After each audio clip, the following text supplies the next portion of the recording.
નમસ્કાર મિત્રો, VN Gujarati YouTube channel તમારું સ્વાગત છે। મિત્રો, દેશ અને દુનિયાની તમામ તાજા ખબરો સૌથી પહેલાં જાણવા માટે અત્યારે ચેનલ સબસ્ક્રાઇબ કરી દેજો।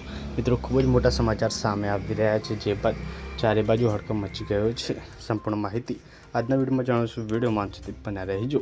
સેનાના મિત્રો આતંકી ગોળીબાર 16ના મોત માતમ શું છે સંપૂર્ણ મામલો જણાવીશું। વિડીયોમાં અંત સુધી બન્યા રહેજો।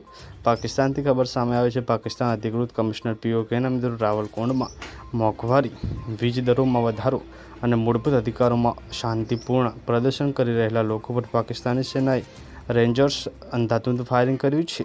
જે મિત્રો ઈદગાહ મેદાનમાં થયેલા હુમલામાં 16 પ્રદર્શનકારીઓના મોત થયા છે। 10.5થી વધુ લોકો ઘાયલ થયા છે। 5 જૂનથી ચાલી રહેલા આંદોલનમાં અત્યાર સુધી 53 નાગરિકોએ જીવ ગુમાવ્યો છે। તો મિત્રો, ખૂબ જ મોટા સમાચાર સામે આવી રહ્યા છે। તમારું મિત્રો આ ઘટના પર, પીઓકેની ઘટના પર શું કહેવું છે? કોમેન્ટ કરજો, આ વિડીયોને શેર કરજો। મળીને માહિતીના વિડીયોમાં। ધન્યવાદ।